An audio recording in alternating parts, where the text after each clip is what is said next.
Hola, ¿qué tal? ¿Cómo estáis, queridos oyentes y oyentas? Bienvenidos a un nuevo episodio de este podcast que arranca esta nueva temporada, cambiando de nombre. Vamos a empezar por ahí. El podcast, antes conocido como No Legal Tech Radio, ahora se va a llamar CRIS, Crazy Rabbit International Station. ¿Por qué? Pues primero, porque ahora nos volvemos súper internacionales. Segundo, porque ahora somos muchos rabbits y hay que organizarse y necesitamos una central. Y tercero, porque nos sale de los ovarios y a esto hemos venido. Hola chicas, ¿qué tal? ¿Cómo estáis? Oli, hasta hace poco muteada, pero ahora puedo hablar. Muy bien, gracias. María, ¿qué tal? ¿Tú estás por ahí también? Hola a todas, rabbits, no rabbits, fans, oyentes y oyentas. Deseando aquí empezar la nueva temporada del podcast. Y tenemos a nuestra querida Mini Rabbit. Hola Andrea, ¿qué tal? ¿Cómo estás? Hola, yo nerviosa, deseando empezar y estrenándome hoy a ver qué tal sale la cosa. Venga, pues vamos a arrancar. En este programa vamos a hablar sobre startups, en concreto sobre las buenas prácticas del día a día de una startup, contratos, y os vamos a señalar dos cláusulas envenenadas que tiene por ahí Cerviño, que es nuestra experta en venenos. Pero antes me gustaría que comentáramos una noticia en la sección novedades, que básicamente es una noticia de 5 días que nos llama mucho la atención, que dice: ¿por qué las crisis son buenas para crear empresas? Es decir, estamos todos arrancándonos los pelos de las axilas porque estamos en una pandemia, la gente está cerrando negocios, pero una crisis es buena para las empresas. A ver, voces a favor y voces en contra.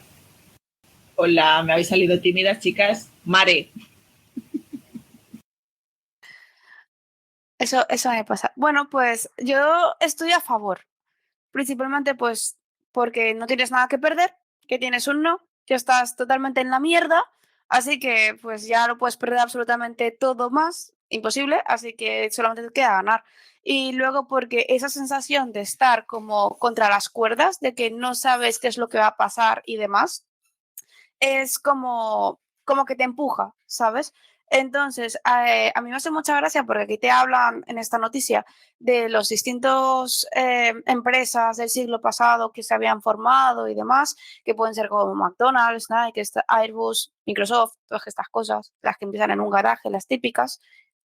Si escucháis ladridos, son mis perros, que le he dejado por jugar justo ahora. Pero bueno, es como que esa necesidad de sobrevivir. Mientras no salga el gato asqueroso es en el vídeo, a mí ya me va bien. No, bueno, mi gato voy a ponértelo ahora en primer plano por eso, pero bueno, es que mi gato no tiene pelo para los oyentes y oyentas.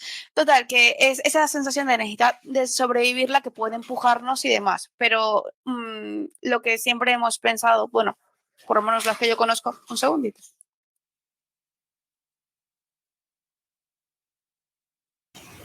Nada, ya le he quedado las órdenes de tranquilitos. Total, que así como no te echas al mar sin conocerlo, ¿sabes? Pues tampoco te metes a emprender sin tener un mínimo de conocimientos. Y creo que eso sería lo único así que podría relevar. Andrea, ¿tú qué opinas? Además acabas de llegar al mundo. Claro, yo, en la noticia sí que vi mucho el tema del intraemprendimiento, que me pareció muy interesante. El tema de que cuando llegas a una crisis y ya la empresa con la que cuentas cae en picado, la idea de innovar desde dentro, cambiar X cosas de la empresa y aprender a mejorar, a mí me pareció, yo creo que lo más interesante, y creo que, además de lo que dice Mare, creo que también es una buena idea, ¿no? De ya contando con una empresa, en lugar de empezar con una nueva, cambiar las cosas desde dentro, innovar e intentar ir a mejor, teniendo eso, nada que perder y todo que ganar. Y por eso hemos cambiado el nombre del podcast. Nosotras intraemprendemos también. Cerviño, ¿qué me cuentas tú desde tu experiencia? Que además yo sé que tú estás muy vinculada al mundo empresarial de toda la vida de Dios. Bueno, yo soy muy fan de los refranes, ¿no? Y al final este que dice de río revuelto, ganancia de pescadores, algo tiene de cierto. O sea, las crisis es cierto que tienen su parte de oportunidades, y en esta en concreto que nos va a tocar vivir y que es tiene ciertos matices que no son de simple crisis económica, sino que es una pandemia, nos obliga a limitar contactos y tal, es evidente que va a haber oportunidades y de hecho se pueden ver ya crecimientos exponenciales, pues por ejemplo de Zoom, ¿no? Que creo que nunca pensaron que fueran a llegar al número de clientes al que están llegando y es por motivo ni más ni menos de la pandemia y de la crisis. Pues sí, con nosotras, que tampoco pensamos nunca que tener el trabajo en remoto fuera una ventaja más allá de nuestra comodidad. Y mira qué bien nos fue. En fin. Bueno, pues vamos al meollo de la cuestión, a lo que venimos aquí a tratar, que son las buenas prácticas en el día a día de las startups. Yo me he hecho ahí un pensamiento y he encontrado 5 buenas prácticas que me gustaría comentar con vosotras. Podemos hacerlo así. Yo propongo y vosotras opináis libremente. Por ejemplo, y esto es un caso real, tenemos un cliente que llega un día y dice, es que me han echado de la empresa. Entonces tú pues, estás ahí hablando con él y a los 40 minutos te das cuenta de que realmente no tiene una empresa. Amiguis de startups. Vamos a diferenciar 2 cositas.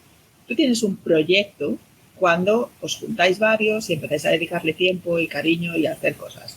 Y tienes una empresa cuando tienes una escritura de constitución de tu empresa. Entonces, no te han echado de ninguna empresa. A ti te han echado de tu proyecto. Como no tenías ninguna empresa ni nada firmado, la vida es más difícil. No imposible, porque nosotras lo peleamos todo. Pero lo importante es que entiendas que una cosa es tener un proyecto identificado como idea, otra cosa es tener una marca, que sería el nombre, y otra cosa es tener una empresa, que lo que tiene es una denominación social. A ver si nos vamos haciendo amigos de la tecnología de la.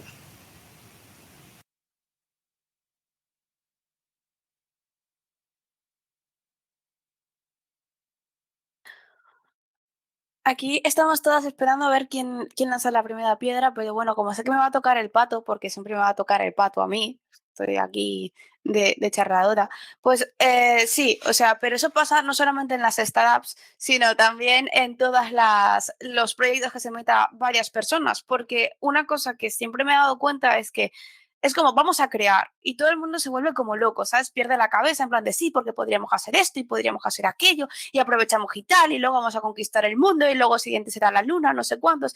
Y de repente, como en todos los proyectos, empiezas como súper a tope y de repente empiezas a bajar, empiezas a ver un poco las orejas del lobo, luego empiezas a ver la cueva oscura en la que te has metido, luego en el infierno en el que estás y en ese momento en el punto de infierno, pero que ya estás en el 9º círculo de Dante, es cuando empiezas a decir, ¿qué coño he hecho con mi vida? ¿Por qué no he puesto todas las cosas en regla? Y empiezan las discusiones, los desencantos, el oh Dios mío, ¿por qué he tenido que hacer esto? Etcétera. Entonces, puede que de ahí salgas para arriba y digas, pues vamos, hemos salido de esta, tampoco estaba tan mal, podemos sacar esto y tenemos algo más o menos tal, o puede ser que le pase como a esta persona que lo tiran del proyecto, pues por X o por Y.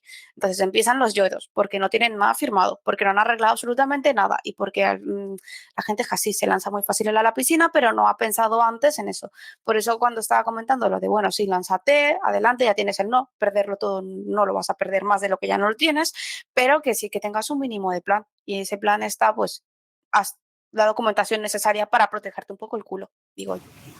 De hecho, esto me lleva a la segunda práctica, gracias Mare, que además no sabías lo que iba a decir, así que me ha venido de perlas. Y aquí me gustaría que interviniera Cerviño, que es la voz de la experiencia. No hace falta que tengas un pacto de socios de 48 páginas donde se especifique que si tu perro se levanta un día con diarrea, ese día tienes que vender las participaciones a 2,8 fracciones de dólar. Un correo electrónico. ¿Correo electrónico? O sea, no sé, ya no tengo un WhatsApp, pero los pactos de socios son importantes porque determinan los acuerdos entre los socios. Que esto es como cuando te divorcias. Tú cuando te casas no piensas, cuando me divorcie nos vamos a repartir las cosas así, que deberías. Pero cuando ya te estás divorciando, pues a lo mejor tampoco es un buen momento para pensar en eso, porque no piensas con claridad. Pues con los socios ocurre igual, exactamente lo mismo.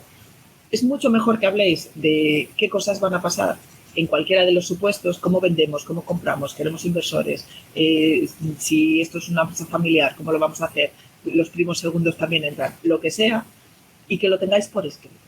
Pero no hace falta que sea, lo que digo, 45 páginas de rollo. Un correo electrónico donde alguien diga, oye chicos, estos son los acuerdos a los que hemos llegado. ¿Estáis todos in? ¿Os parece bien? ¿Os parece aceptable? Y que los otros digan, sí, aceptable. Y ya está, y tiramillas. Cuando quieres hacer un pacto de socios de verdad, pues habla con abogados, no con tu primo segundo. Pero por el momento, cuando estás en ese momento de tengo un proyecto y queremos hacer una empresa y queremos que sea así, un correo electrónico te salva la vida, no hacerlo. Sí, voy antes a retomar en la línea de lo que decía Mare, lo que tú decías del perderlo todo y las crisis y tal, que efectivamente tener una empresa te puede salvar de perderlo todo. ¿Por qué? Porque precisamente la figura de las sociedades de responsabilidad limitada, lo que conocemos como SLs de toda la vida, es que se responda por lo que se invierte, ¿no?, como capital social, que sabréis que es un mínimo de 3.000 euros. Y más allá de ahí, salvo casos muy graves de que hayamos sido negligentes o hayamos metido la pata hasta el fondo o hayamos actuado con muy mala fe y lo hayamos hecho fatal, nunca vamos a responder con nuestro patrimonio personal. Por eso es tan importante constituir una empresa. Y después, retomando el tema de pactos de socios, efectivamente, o sea, el pacto de socio está para regular las relaciones entre los socios y con la empresa. Que cuando tenemos nuestra empresa, estamos funcionando, facturando y tenemos un dinero que podemos dedicar a abogados, tenemos que hacer un pacto de socios, bien, sí. ¿Deberíamos pasarlo además a estatutos? También, es decir, llevarlo al notario y trasladarlo a los estatutos en la medida que podamos. Pero que de inicio deberíamos tener lo máximo por escrito en un correo electrónico, pues también, o sea, cuanto más claras estén las cosas desde un inicio, mejor. Y si están por escrito, todavía mucho mejor que lo que se hable de palabra. Pues sí. Y la tercera buena práctica que quiero mencionar y que me gustaría que comentara Amelia Ravi desde su amplia experiencia, es que cuando tú contratas a gente y le ofreces cosas que están muy bien, pues te pago el seguro del perro, te voy a dar un monopatín, te voy a coger de prácticas en la empresa, esas cosas que vamos por ahí prometiendo. Todo esto tiene que tener una cobertura legal y además tiene que tenerla dentro de la legalidad vigente. Nada de, es que como yo te doy palomitas para desayunar y te invito a café con leche todos los días, no te pago a final de mes. O nada de, bueno, pues como vienes de prácticas, no te pago un puto duro. Porque esto está mal, señores. Y los convenios y los estatutos y todo esto que damos por supuesto hoy en día han llevado años de lucha empresaria y sindical, sobre todo, para conseguirlos, porque ahora damos por supuesto lo de las 40 horas semanales, la igualdad entre el hombre y la mujer, el tema de la conciliación familiar, y esto ha costado muchísimo conseguirlo para llegar a este punto, para que ahora vengáis desde una startup a pasároslo todo por el forro de los dedos. Hay dos opciones si quieres colaborar o si quieres que la gente colabore contigo. O les das participaciones de la empresa, por mucho que la tarta sea tuya y no quieras compartirla, o los contratas dentro de la legalidad vigente a ser posible. Andrea, ¿qué te parece?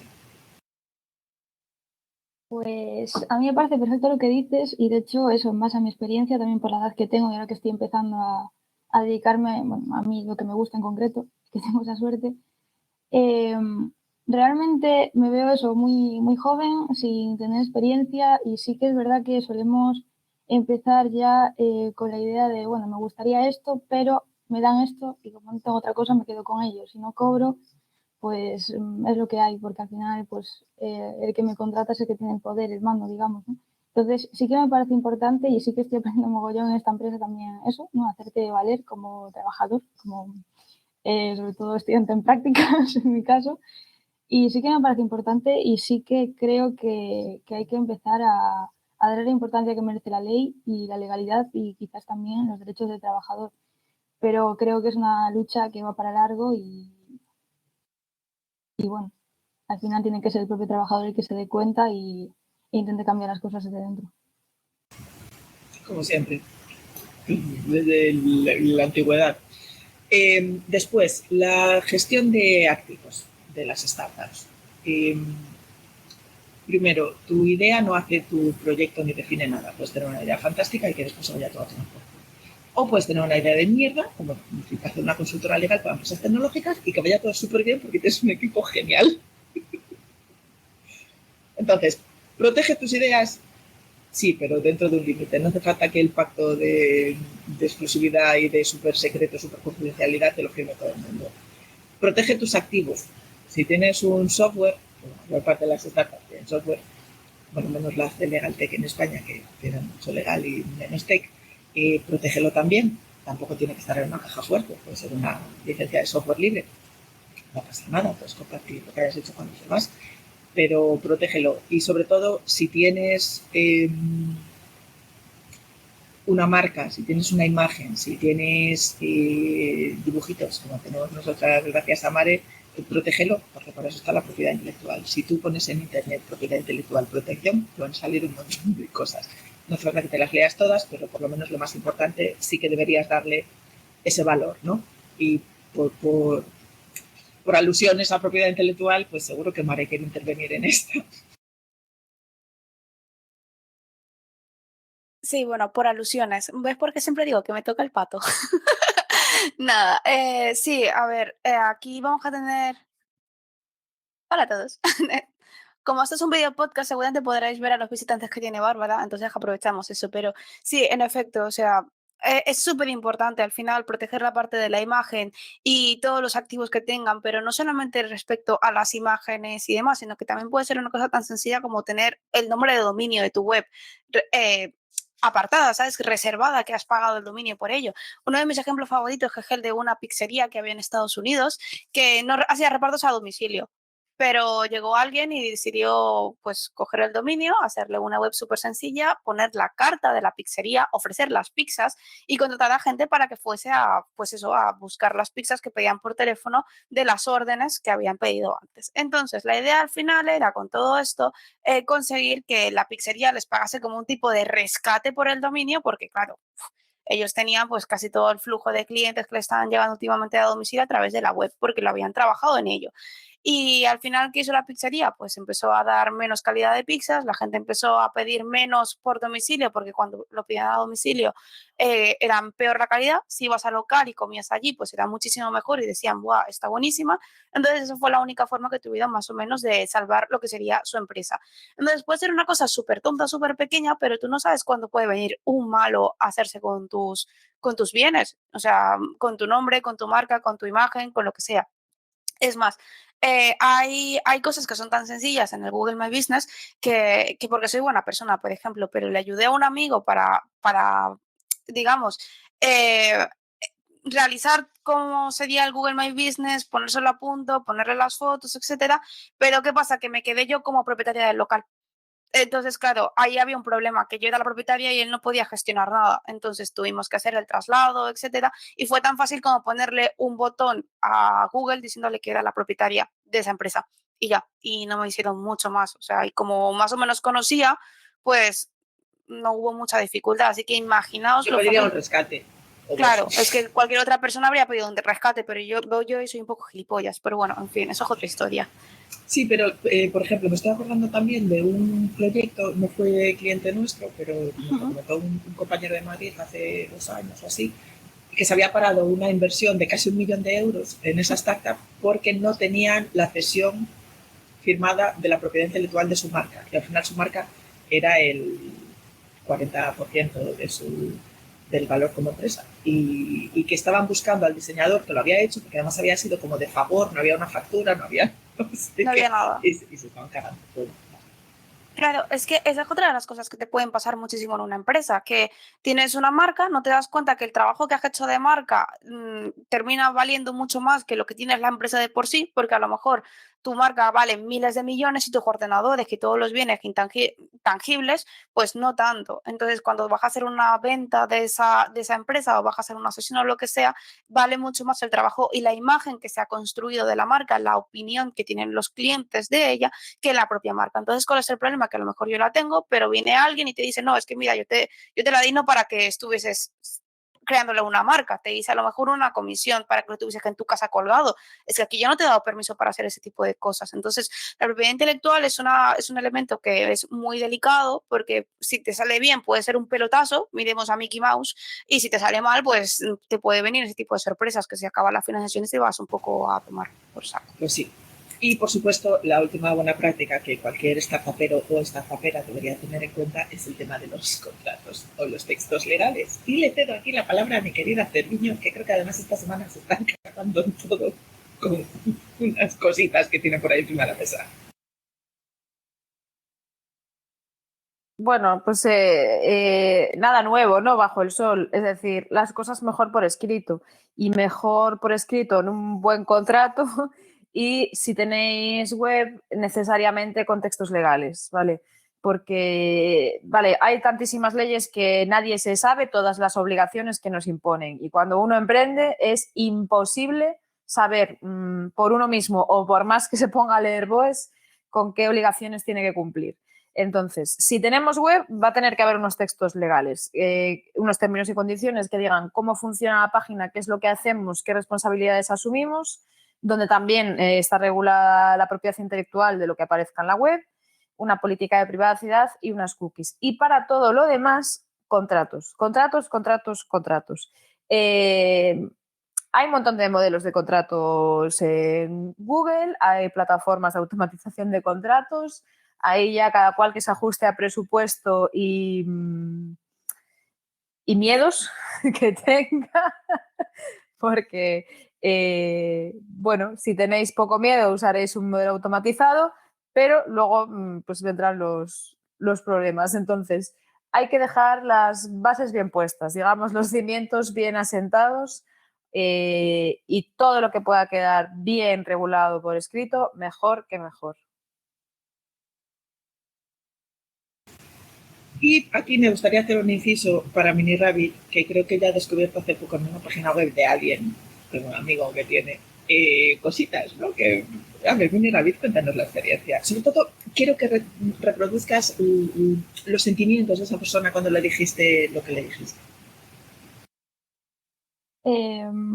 Yo lo resumiría en una frase que es: me está dando algo al ver el desastre que le habían montado en su página web. Entonces, sí que es importante. Yo, de hecho, nada, lo tengo ahora fresco y me he dado cuenta de la importancia. Siempre fui muy de darle mucha importancia a la terminología, a las palabras, a la ley, básicamente. Pero con mi corta experiencia, ojo. Pero ahora más. Es decir, con estas cosas mejor dejarlo bien escrito. Cuanto más escribas y menos vacíos dejes, mucho mejor. Y nada, evitar disgustos sobre todo y sustos, porque pueden llegar. Mejor hacer las cosas antes de que vengan solas. Sí, de hecho yo creo que en la pirámide de cualquier startup debería ser el peor escenario es tener nada, el siguiente peor escenario, o no, el peor escenario es tener nada, un poquito mejor es tener algo mal y el óptimo sería tenerlo todo bien. Pero bueno, entendemos que hay escalas y hay grises y la gente, pues, no sé. En fin, y esto es las buenas prácticas de las startups de las que hemos hablado en este capítulo. Yo quería hacer un poco de agente del mal, abogada del diablo y recordar que la importancia de tener las cosas por escrito no solo es de cara a las relaciones con los socios, proveedores, trabajadores, etc., etc. Es que ahí fuera está siempre el lobo acechando, ¿vale? Y el lobo se llama Hacienda, se llama Seguridad Social, se llama Agencia Española de Protección de Datos, es decir, hay un montón de gente preocupándose de que las empresas tengan las cosas bien hechas. Y si no las tienen, van a ir a pedirles que las cumplan y les van a sancionar. Entonces, cuando hablaba antes del miedo, pues oye, un poquito de miedo sí que hay que tener. Y bueno, decir que no son chorradas. O sea, quiero decir que la gente lo ve como que son chorradas y después cuando llega el susto gordo ya no es tan chorrada la cosa, ¿no? Es que creo que... Uy, perdón, Mari. Uy, no, creo que vamos a decir lo mismo, que creo que la gente no se da cuenta de la importancia de estas cosas. O sea, que tenemos que venir nosotros a decirle, oye, pero ha pasado esto, ya has pensado en aquello, y cómo vas a hacer no sé cuántos, y cómo vas a hacer no sé qué. Y de repente le bombardeas con tales cantidades de preguntas que se quedan con cara de, que tenía que hacer todo esto. Oh, eso no me lo imaginaba. Ostras, Sí, de hecho, y empiezan ahí a perder el color. Sí, mi cliente favorito es el que dice, no, es que tengo este problema y quiero una solución. Y tú le dices, claro, tienes este problema porque has hecho esto. No, y te has fijado en aquello. Y has hecho, y te acuerdas de, y empieza, no sabía que necesitaba todo esto. terminan así como escondidos detrás de la chaqueta de, oh, Dios mío, tal, pero ¿qué me estás contando? ¡Auxilio! Y si Y por tuviesen una cierto, forma de decir, ¿ah? en este programa, Chris, me encanta el nombre, tenemos una nueva sección. ¡Bien! Terviño, por favor, presenta la nueva sección. Bueno, pues en esta nueva etapa de antigua No Legal Tech Radio y nueva Chris, tenemos la sección de Mini Rabbit, que se incorporó con nosotras en prácticas. Esta es su primera experiencia laboral. Esperemos que esté aprendiendo un montón. Nosotras aprendemos de ella.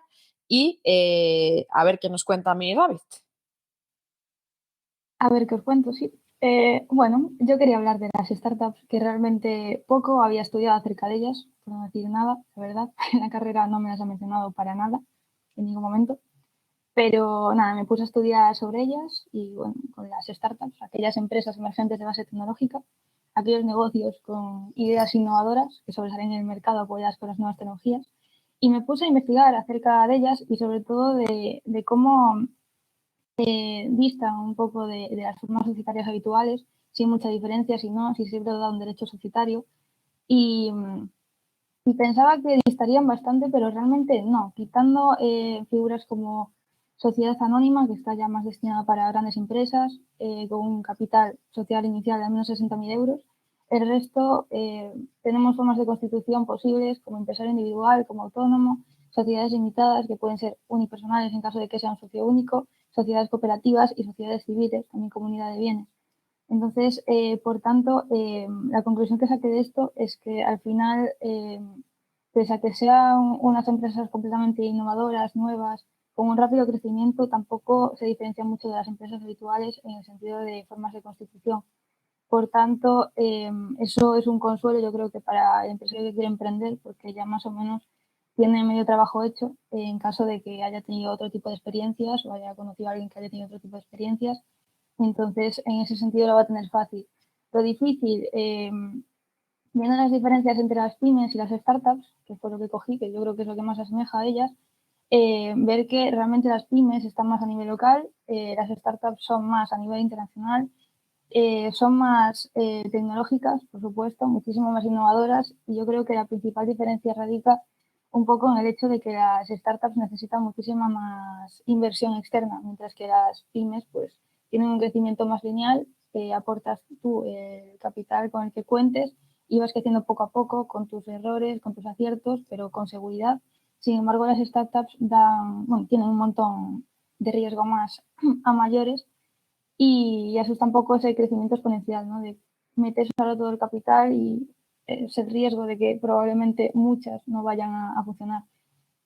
Por tanto, estuve también mirando eso y viendo que, bueno, ahora en muchos otros países igual, pero ahora en España, digamos que se está intentando legislar de manera más específica las startups, porque ya en 2014, que de hecho hay un anteproyecto de startups de ese año, el gobierno se dio cuenta de que eran muy importantes para la economía y que a día de hoy es importante también, digamos, conceptualizarlas más concretamente y crear modelos de financiación específicos para ellas y no tanto generalizar, ¿no? Entonces, así se les dota de la importancia que tienen a día de hoy y, vale, la financiación de las startups, entonces, una financiación más externa con Business Angels, que yo la verdad no había oído hablar nunca de esta figura, que son los inversores angelicales que aportan tanto experiencia como capital a estas empresas, ¿no? Porque cuentan con experiencia empresarial. Y el crowdfunding, que también había leído poco, pero me pareció muy interesante el hecho de que se trata de una financiación que lo que hace es captar inversores, sobre todo por Internet, pero más concretamente por las redes sociales, y al final hay una inversión en masa de gente que aporta su capital y se ve disminuido su riesgo por encontrarse dividido entre tanta gente, ¿no? Y al final todo esto, que bueno, y a lo mejor me he enrollado un poco, realmente me ha hecho llegar a la conclusión de, vale, yo estoy ahora empezando por el mundo de la abogacía. Entonces, ¿cómo afecta la asistencia de las startups a la abogacía? Vale, a día de hoy yo, pues la única experiencia que he tenido ha sido la de la carrera. Siempre en la carrera hemos visto un mundo más tradicional de la abogacía y yo creo que es lo único que se ve porque es, no sé, mucho más tradicional este sector, ¿no? Y ahora en esta empresa, desde que empecé en prácticas con No Legal Tech, he visto que sí que hay otras maneras de ejercer la abogacía y realmente más, dándole muchísima más importancia a la digitalización, a las tecnologías. Por tanto, hay un post de Bárbara que escribió que se llamaba Adaptarse o morir, y yo creo que va un poco por esa línea, que es, estando en un mundo como el que estamos, tan globalizado, tan tecnológico, al final el abogado, sobre todo los nuevos abogados, yo creo que deben de adaptarse. Pueden también los antiguos generar un tipo de intraemprendimiento, del que hablábamos antes, pero sobre todo yo creo que los nuevos abogados deberían de tener la idea de que tienen que cambiar las cosas y hacer, digamos, las cosas de una manera siempre desde la adaptación al medio en el que vivimos, que es muchísimo más tecnológico. Entonces, yo sí que ya en la carrera pensaba, bueno, abogacía, vale, trabajo unos años de abogada y luego pues termino con lo que haga, con el trabajo que tenga y me monto mi propio despacho tradicional, pero siempre tradicional. Pero yo creo que a día de hoy veo más la necesidad de llevar a cabo un emprendimiento real, más encaminado por la vía pues, de las startups, aunque sea, aunque siempre suponen un riesgo, donde para hacerte un hueco en el mercado yo creo que es necesario destacar y realmente se destaca haciendo y teniendo unas ideas novedosas, innovando, por tanto, aprendiendo mucho de marketing y adaptándose al mundo tecnológico, que realmente yo creo que nunca me he parado a pensar en la idea de que el marketing a día de hoy es tan importante, aunque se sepa, no te paras a pensar en ello. Y yo creo que sobre todo dando la importancia que merecen las redes sociales como instrumento de captación y diferenciación de la marca y del producto. Y de hecho, pues yo es lo que me decía Bárbara, me lo dijo un día y me quedé con ello, me dijo, intenta tener tú tu propia marca y diferenciarte del resto. Y yo creo que es lo realmente importante y es lo que he sacado de investigar sobre esto y de todo, sí, en mi experiencia, ¿vale? Por favor, ¿le podemos dar un podcast propio a esta chica?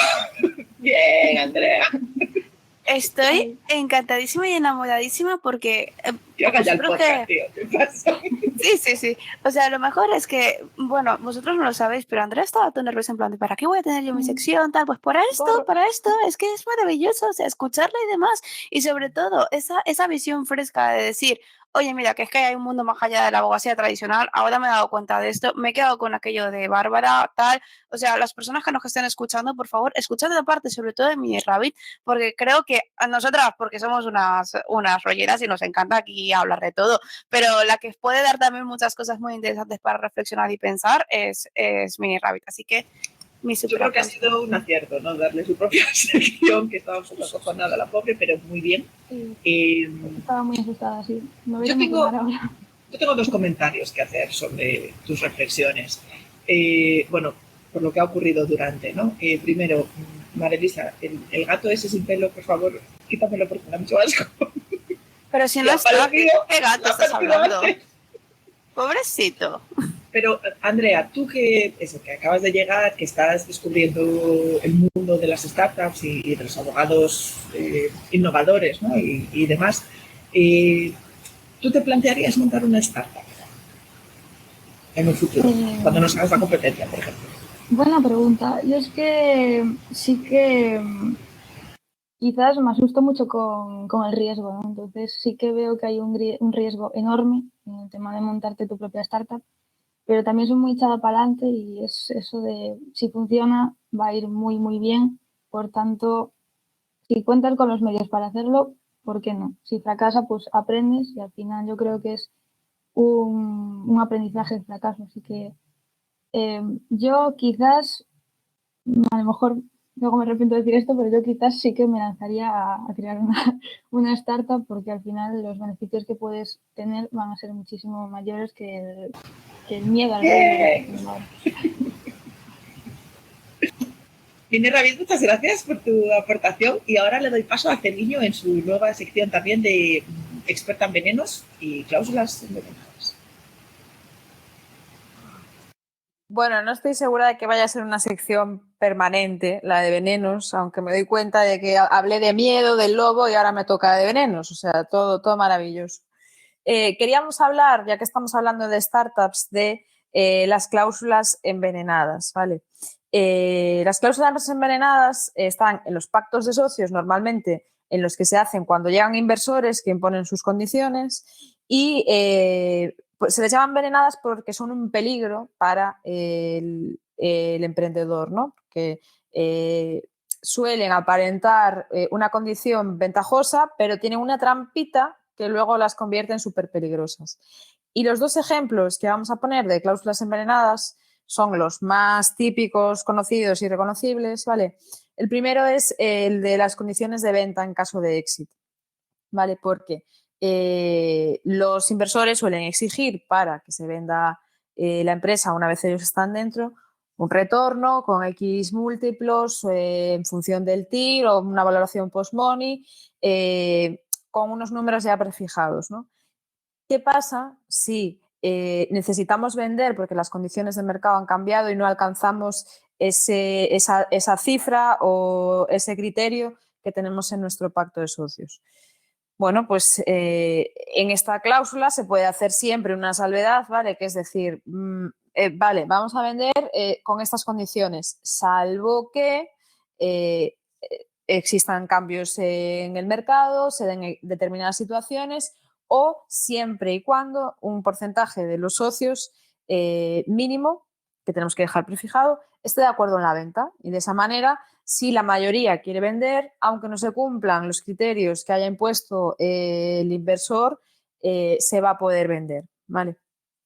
Esto que, o sea, con este ejemplo lo que os quiero explicar es que las cláusulas no son malas por sí solas, ¿vale? Cuando alguien quiera incluir en un pacto de socios una cláusula con condiciones de venta, la cláusula no va a ser mala por sí misma. Todo depende del contenido y siempre se pueden prever excepciones, reglas, siempre se pueden matizar, ¿vale? O sea, las cláusulas no son ni malas ni buenas por sí mismas. Hay que atender siempre al contenido.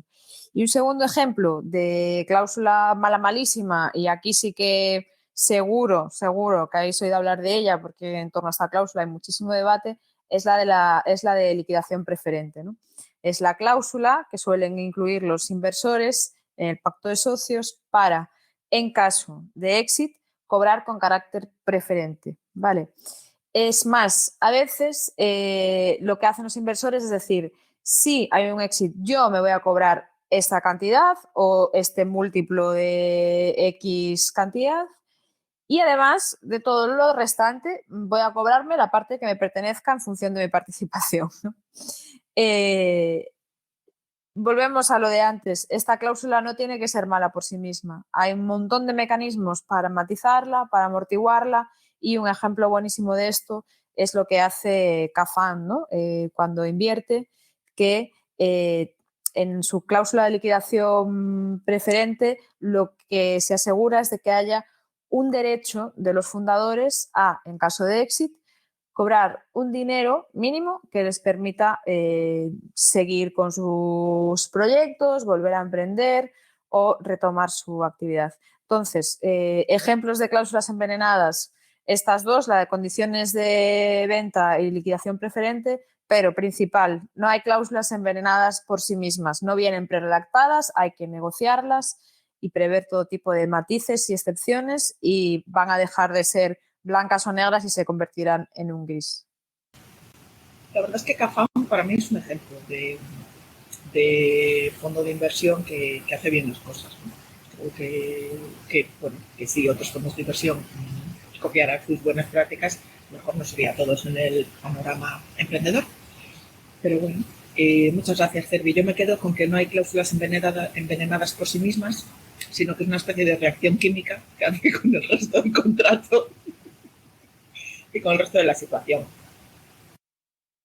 Y que hay antídotos para el veneno, ¿vale? No solo puede haber veneno en la cláusula, sino el propio antídoto puede estar también en la cláusula. O sea que a partir de ahora te podemos definir como María Cerviño, abogada y bruja. Pero, He de decir que no serías la primera. pero por lo menos podemos decir que sería una bruja de cuento de hadas. Yo creo que le pondría algo tipo de y solo un beso de amor verdadero podría levantar a la princesa o algo así, ¿no? Digo yo. No creo. No, yo soy más de sapos en una olla. Está bonito, está bien. Yo la veo rollo maléfica, ¿sabes? En plan, oh, no me habéis invitado. Toma sapos. Pero bueno, y con esta bonita referencia a las malvadas de los cuentos de hadas, creo que nos vamos a despedir en este episodio antes de que el editor, ahora sí, nos corte la cabeza a todas. Muchísimas gracias, mis queridas Rabbits, por participar en esta ocasión y en esta nueva inauguración de podcast. Y nada, Chris y yo os esperamos en la siguiente. Besito. Chris, Crazy Rabbits Internet Station.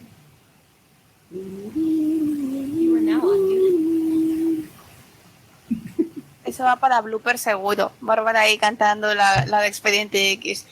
Tío, yo soy un puto meme. Ya, por- Bienvenidos al podcast Chris, que no me acuerdo a qué se cursó las siglas, porque estuvimos 10 minutos discutiendo. Central Rabbit de información super